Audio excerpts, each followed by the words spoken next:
Welcome back to another episode of the Film Man Pod, where we dive deeper into the world of aesthetics. I'm Injector Jon. And I'm Aesthetic Nurse Nicole. Welcome, guys. Yes, welcome back. Hope you had a great week. I'm ready for spring. I was going to say, we're almost there. Syracuse, New York is full of snow, which is currently melting, but we're supposed to get more. You guys got like over 5 feet. Literally, yes. It's been wonderful. Mm-hmm. And let me tell you, patients are not canceling their Botox appointments. They will drive. I'm like, you're risking your life to come in here. And they're like, yes, I am. And I don't care. But you know what? You guys are used to it up there, at least. We are. Yeah. I know. It's so true. If you're living here and you're bitching about, you know, driving, it's like, what are you doing here? Then move to Florida. We already knew this. Yes. We did pretty good. We only got a few inches so far this year. So do you guys panic down there though when there's like 2 or 3 inches, or is it like? I think it kind of depends on the area that you live in, because there's certain areas in New Jersey, they got more snow than others. So it definitely depends on the area you're from. Oh my God. Where I live, we're kind of like, whatever, we'll still come to work and all that. But you know, we do have patients cancel, unlike you. I know. Like there's a few, like, you know, which I get, like we don't penalize for people. No, of course, especially for weather. Yeah. No, not at all. Yeah. But what are we talking about today, Nicole? Today, I thought it'd be fun if we did something a little less serious. Okay. Yeah. All right. Beautiful. Even though it's going to be like a serious topic, we could just kind of like chat about it and give our thoughts on it. Mm-hmm. I don't know if you follow Zachary Lutz. He's a PA. I do. Yeah. And just recently, actually, because he posted this amazing video reel. And I'm like, wow, he came up on like the For You. And I'm like, ooh.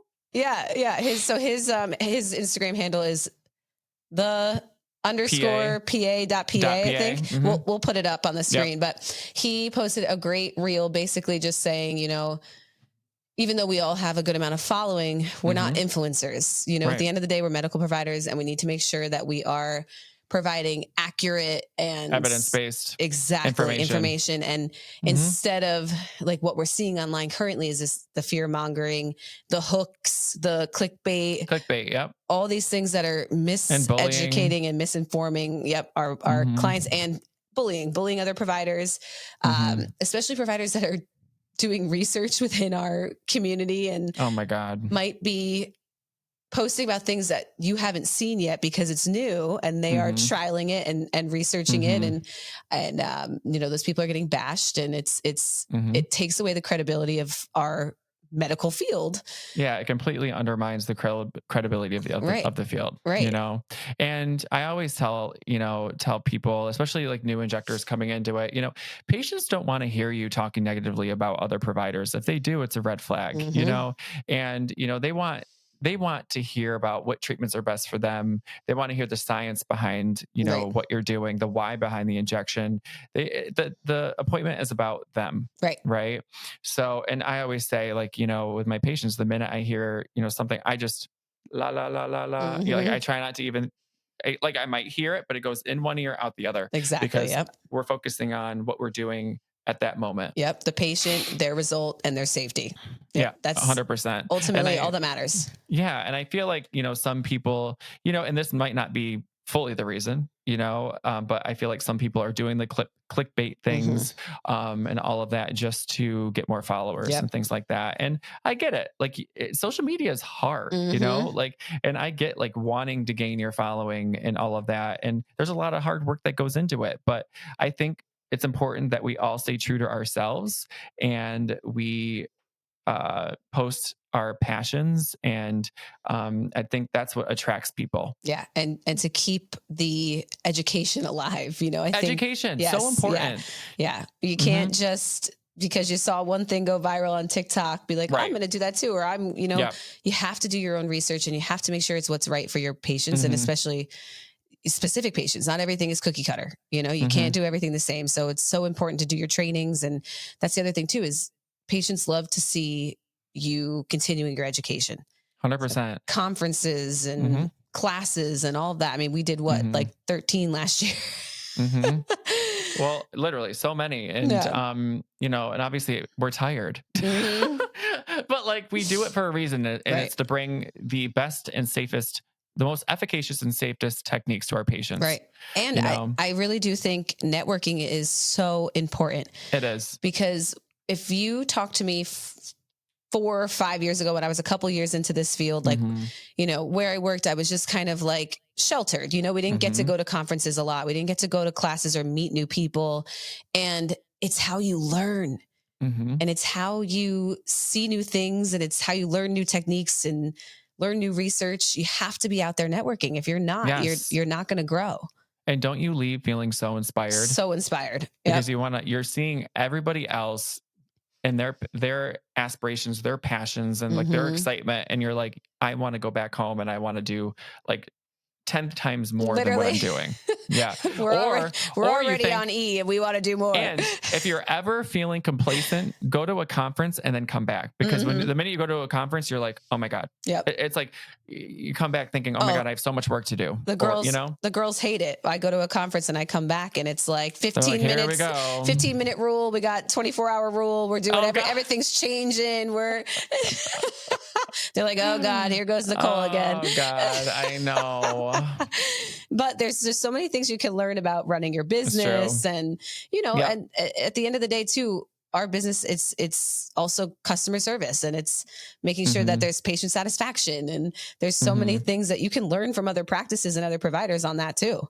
Yeah, it's all about the patient. Yeah. I mean, I always tell my staff too. I mean, people are spending money to come to us, right? And it's also they're paying to be vulnerable. Yes. As well, which that takes a lot, you know. And if they're doing that, it's like we have to give them the satisfaction, right? Absolutely. And the time. Absolutely. But what I was going to say, and this really stuck with me, Erica Berry, she, in one of her lectures, she posted that people that are competing, like the providers that are competing, they're the ones that are at the bottom. The people that are succeeding are collaborating together at the top.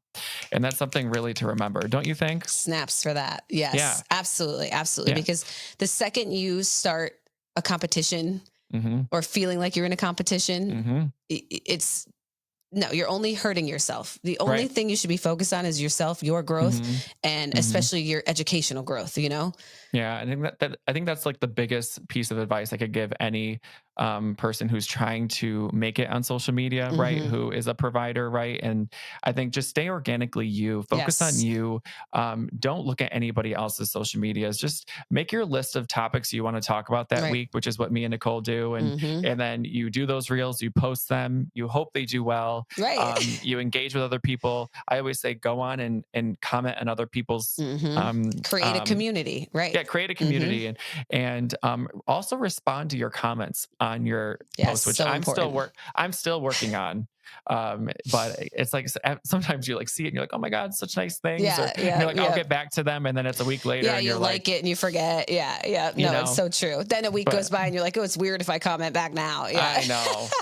But I think it does. It means something. No, it does. It absolutely does. And it's a sense of a community, you know? Yeah. But I think it's fine to have role models and people that you want to emulate and look like and have people perceive you as, but you have to stay true to yourself. And that's something that I feel like in the past, maybe since after COVID, like I feel like in the past year or so, like having that authenticity with your patients has been so important because they look for it and they can tell when you're being fake or you're trying to sell something. You know, they can tell when you're being authentic and true and when you're not. And when they feel like they're being pushed out the door or pushed for a sale, you know, it's just so important to give them the treatments because they need the treatments and educate them as to why they need the treatments, you know? So true, Nicole. So true. Hey guys, just popping in to remind you to like, subscribe, and hit the bell for notifications. Also, don't forget to follow us on Instagram, Injector Jon and Aesthetic Nurse Nicole. Thank you so much for watching. And if you have any questions, leave it in the comment section.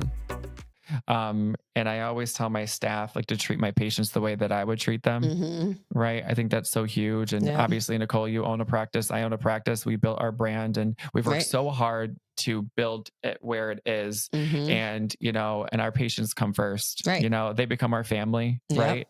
It's so true. So true. Look at all my baby shower gifts. I haven't even had my baby shower yet. Oh my God, Nicole. It's so cute. People literally make me cry like 3 times a day. Oh yeah. Yeah. And she's already hormonal, folks. Please, please. No, but we say it all the time to our staff too. Like, you know, we're ranked top 150 in the United States. Oh, that's amazing, Nicole. Good for you. Thank you. And I know you're like top 250, aren't you? Very close. Very close. Very close. We'll give it to you. But, when a patient walks in here, they should feel that, and they should feel it. They should feel it from everyone, not just their provider. It's the whole experience. It's so true. We were top 10 in New York State last year, which is great. And we were top 5. No, we were top 250 last year. Yeah. Amazing. Yes. Yeah. So it's great. Yeah. And we're very humbled by it and so blessed every day. Always. Yep. No, always. But patients see that, and that matters to them too, But I think one thing that you touched base on that you wanted to talk about today, right, is like being a boss. It's not easy. No, it's really not, especially if you're a provider. Yeah. Like, we're not trained to be bosses, and I think, that's where the leadership comes into play, and it's hard to separate it a little bit, and it's hard to deal with the problems. Absolutely. Absolutely. And we work with these people every day, every day.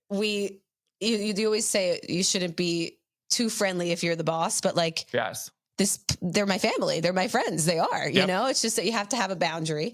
But I think especially coming up on 2 years in business, it's like you learn that with time on how to kind of create those boundaries, but you still have the friendships and you do it in a loving way. Exactly. And I always tell all my staff, I know you do too. I'm here to build you up. We were top 10 in New York State last year. Like, I hold you guys to a standard, and I want you guys up here. If I'm ever coming across like I'm disappointed or whatever, it's not that I'm mad at you. It's just because I hold you to that standard, and I want us to be up here, Exactly. Like for you, it's like for you say we're Exhibit. I say we're Tox and Pout. Like, you know what I mean? And I just want to be the best, for this area, and we only grow if they grow. Exactly. The second you start to stunt their growth and performance, 100%. That's when everything goes downhill. And we want to be role models for them. I think that's the biggest thing. Absolutely. Absolutely. So that's, again, going back to the conferences and all that, and how you kind of portray yourself on social media is huge too. Oh my God. I can't even tell you. Nicole, the professional, like if it's your professional account, stay professional and make it educational. You can be funny, and post your personal stuff here and there. Yeah, show your personality, but it gets crazy out there. It does. It does. Yes. And I think what we're trying to say is that we want our patients to look at us professionally, exactly, and in a respectful way. Yes, and if we're not looking professional or respectful on social media, they're not going to take us seriously. And I think we talked about this with Melissa Giordano. Yes, right? Yes. Like, you want to have enough fun stuff on there, but you don't want it to be just jokes and just dance and all of that, it's got to be a good mixture of the two. Yeah. I'm not going to lie. Like, I had my dancing days. Yeah, we all did. And we all did. And I still put in educational content with it. And that's what I'm saying before is like, you can mix it. Just don't do just dancing reels. It's okay to have a personality. Exactly. Like, we all, that's what people gravitate to. I feel like our patients too. I mean, when they come in, they're like, I just feel like I know you already, and that's what you want. Exactly. It's what's so special about it. They feel like they already have a relationship with you. They feel comfortable with you. I think that's a big thing too, is patients kind of view this field as like almost scary for them to come in and you're going to tear them apart and you're going to tell them they need all this work or they look horrible, but which in some places they walk into, that might happen because they're more for the sales and the money and all of that. But I know when you walk into Tox and Pout or Exhibit, like we make you feel comfortable. We make sure that none of that feels that way. We're still going to give you a very thorough assessment and show you what's happening, but we're going to give it to you in an educational way and show you why you're aging and how it's happened, and how we can help slowly reverse it. And so it's not like, ugh, you have such crepey skin. Oh, no. Oh my God. What happened to you? And also like setting like realistic expectations from the start, not over promising. I think that's something that, we all as new providers do in this field. It's like we're people pleasers. I feel like some of us at heart, and we want to please them, but we can't, like, you have to be real from the get-go and say whether or not we can make achieve their goals, right? Absolutely. And that if they're going to align with us, you know? And like you said, that's like the hardest thing to learn. Like that definitely took me 2 or 3 years to feel comfortable Same. telling people, you know, listen, I can do this, but it's only going to make maybe a 30% difference, or, you know, like, and then maybe in a year or two, it'll be 60%. right. If you keep up with it. Right. But you see these people online doing a before picture in like a dark room with like someone looking all the way up. So their hollows look really deep. And then the after is them like stepped back a little bit with the ring light on. They're looking directly at the camera. They have a little bit of a smirk. The angle's different. Yeah. Like you have to be so careful of looking at these before and afters. And even people even use Photoshop. Like you're not just safe from angles, you know. Photoshop is a real thing too, unfortunately. Or AI. There's not even a real patient. Right. Oh my God. Yep. You got to be so careful nowadays. So another pet peeve of mine is providers using an AI photo to promote themselves. Like we don't look like that, people. Yeah. Like I don't know. I've been very like, I try to avoid filters at all costs, like all of that kind of Facetune, all that stuff, because at the end of the day, we're supposed to be selling them the confidence. You know what I mean? Like we should have the confidence too. And you know, little lines here and there. Okay. It's okay. Right. You know, it's to be expected, but because we all see filtered people all day long online. Can I just tell you, I'm having a moment here because are you having your own moment? Hold on. No. And we have to keep this on. Like I want Joey to keep this on. Like I've been using this PTOX serum for SkinCeuticals, right? Oh yes. Yeah. The neuromodulating serum. Okay. I'm like due for my Botox, and like every time I've been lifting, wait, hold on. This is amazing. Before when I lifted, I had creases. Tell everyone what PTOX, yeah. So it's a peptide serum, but it's a neuromodulating peptide serum. So it helps with contraction lines. It helps to lessen them. So it can really help to prolong your Botox treatments, which is really great. I think it does take about 3 to 4 weeks to see the full results of it, but I've been using it consistently now for like almost 2 months, and I absolutely love it. But you can see, you got wiggle, but you don't have lines. Yeah, and it helps the crow's feet a lot. Like it's great too. Like if you're a side sleeper, like I try to sleep dead like a corpse, and I just got that flawless face pillow. Yes, yeah, which is great.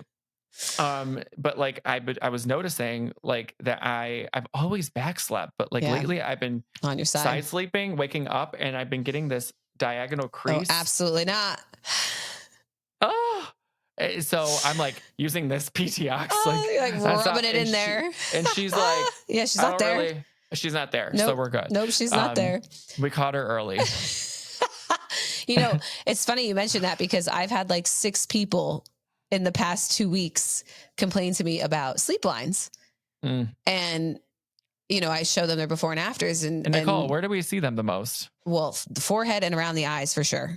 For sure. And lower face. And yes, you can all of these lines, catch them through and here. Then there are some people that have a ton of lines all here in the lower, like perioral, like chin area, and they're all squiggly. Yeah. And the first thing I say, you know, of course they come and they said, this really bothers me. And I'm like, are you a stomach or a side sleeper? And they're like, oh, I shoved my face right in that pillow. And I'm like, well, that's really what it's from. Right. And side sleeping, it could be smoking, it could be other things, but right. And they expect Botox to take care of it. And I'm like, listen, Botox is for the contraction of the muscle. So it's only going to help the lines that are caused by the contraction of the muscle. Sure. You know, these are sleep lines, and it's happening because when you lay down at night, you're smushing, look at that, all those lines together. And it, unfortunately too, just one night of not sleeping on your side or your stomach isn't going to fix it. It's unfortunately a lifestyle change. It has to be repetition over and over. Yeah. And the treatment stacking, like we talked about in our last episode. Yeah. A high intensity erbium or a high intensity moxie. Exactly. You know? Exactly. Resurface that skin. Oh, resurface that. Oh my God. But so funny. Sorry, we went off on a tangent. Sorry, everyone. On a tangent here. It was about time we did. Yeah. We're due for it.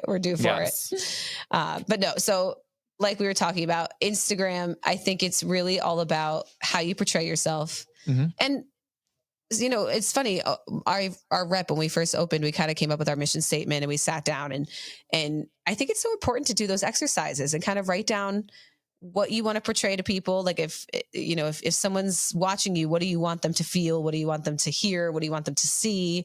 And planning that out, I think, helps kind of, help you make your content or schedule some content, plan content, and then also what you post. Like, I think posting family stuff is great. Oh, it's great. I think it allows people to see that other side of you, which is really nice. Which they all want to see, Yeah. They want to feel like they know you. So God, I post my dogs, my 3 little golden doodles. Yes. Little. Those things are humans. They're not little. But they're fluffernutters. I love them. They're so cute. They're so cute. Yeah. But yeah, post my husband, Yeah. I post us going on vacation, stuff like that. That stuff is just fun to post. Right. And it's nice to show that side. Right. It's funny when I go on vacation, I'm like, okay, no one's getting any educational content or any reposts of exhibit. It's just my vacation post. That's it. Yeah. Yeah. Until I get back. But we're preaching that we're using SPF. Yep, for sure. Our color science and our highest smart active tone spray. Smart, yes, everything. But definitely keeping it lighthearted and keeping it professional. I mean, do we even have to bring up the topic of not discussing politics on your business page? Oh, so important. But and again, we all have opinions. We're all entitled to an opinion. Yeah. However, this world is totally different now. Yeah. And this is one thing I will say, this is one part where I'm like, I wish we didn't have social media because I felt like years ago when we didn't have it, this was never an issue. Right. Now we have social media and people are posting their political views and it's like, it's just making it so much worse. Yeah. And not everyone's fact checking and you're getting things from one person and then another. Yeah. And it's important for us. I mean, we have to remain neutral. Exactly. Yep. At the end of the day, it's like same thing when you worked in the ER, when I worked in the hospital, like you're not going to refuse care to someone just because of their beliefs. Everybody. Exactly. Yep. Exactly. My God. Doesn't make them a bad person who they voted for. Right. But it could potentially hurt your business. Yeah. 100%. If you're on there on your business profile discussing politics, What do they always say in family functions? Don't discuss politics or religion. Oh, yes. Yeah. Religion or exes, right? Oh yeah. Although we are like the gateway in our rooms for everything. Yeah. We're the therapists and we are. I am here for all of it. I really am. I really am. Love. Yeah. And that's the part I love that bonds us to our patients is, that's what makes it so special too. Yeah. Yeah. Well, patients find it so funny when I remember things. I see them once every 4 to 6 months and they're like, oh my God, you remember that? Yeah. And it's because we tie that emotional connection to that person. Face. So to the face. It's just, I can't forget it. I know. And some of my patients have been with me for 7 years. That's insane. Right? It's crazy. So you remember stuff. Doesn't it make your heart melt? Oh yeah, it really does. It really does. It reminds you why you do it, And now you're going to have a baby. It's crazy. Oh wait. Ooh, we probably can't talk about it, but what's the name? Did you choose the name? I think we have, but it's not the one you wanted. Am I going to have to talk to your husband? We're trialing the other one right now. It's fine. We'll see. Fine. It's so funny. We practice it at home, yelling it out. Do you really? Yeah. Or you talk to my stomach him in your belly? Yeah. So funny. Yeah. We'll see. We still have a list going. Okay. Yeah. This has been the bane of, it's so funny because my husband is he wants something not too out there. And I really didn't think I was that out there, but apparently I am. So funny.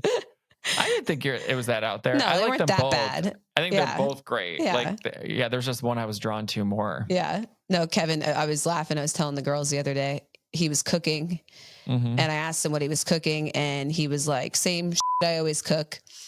And for some reason, I took that as a personal attack and started crying for 20 minutes. Oh no. And he literally turned around. He's like, why are you crying? What's going on? You're like, you're mean to me. I'm like, what did I do to you? Meanwhile, he's just talking like any other day. Meanwhile, you're looking at him saying, did you have a bad day? Yeah. Taking it out on me. Oh. Oh my God. It's just so funny. He was like, oh my God, what can I do? What can I do right now? That is hysterical. So the hormones are hitting. They're hitting. Well, 26 weeks now, Nicole, right? Yes. Yeah. Crazy. I know it is crazy. Where will you give birth? What hospital? Morristown. Morristown. Yeah. Cool. Yeah. It's a pretty big hospital, and they have a doula, and they have tubs and stuff there. Oh, so that's great. Yeah. So hoping for a natural birth. My sister did it. My sister can do it. I can do it. Yep. You're hoping for a natural, no epidural. Yeah. Like you want it. Okay. But again, I'm not setting myself to anything because you're going with the flow. Yeah, I'm going with the flow. If I need that epidural when I get there, the second I get there, I'm going to do it. Oh my God. I know my RN, Alicia, she just had a baby back in September, and I've done treatments on her. She has the highest pain tolerance. Like, I'm like, wow. And then she literally said, Jonathan, there is nothing like the pain of childbirth. Like, I didn't think I'd be yelling for that epidural. Yeah, like I was. Yeah. Right. Well, it was funny because I was telling Kevin, I'm just going to see, but I had a cramp the other day, like right in the middle of my abdomen. Oh boy. And it was like so intense. And it stopped me in my tracks. I'm like, but if it's anything like that, I think I'm going to need the epidural. He's like, I think it's going to be worse than that. Oh boy. Yeah, so we'll see. We'll see. I'll have the Botox ready. Yeah, please. Oh my God. All right, guys. So thank you so much again for tuning in to this week's episode of the Fill Me In podcast, where we talked about being a boss, leadership, everything in between, keeping it professional on Instagram, yes. all the things. Nicole's pregnancy. Yeah, it was fun. It was just like we were hanging out. And who thinks she's going to have a natural birth versus an epidural? Let's do a poll. Let's do a poll. Yeah. So if you guys think she's going to have a natural, let us know, or an epidural. I'm thinking epidural, but that's just me. I don't know. But Listen, now I don't even have high hopes for myself. Okay. Oh God, I can't. All right, but I'm Injector Jon. And I'm Aesthetic Nurse Nicole. And we'll see you next time. Bye, guys. Bye.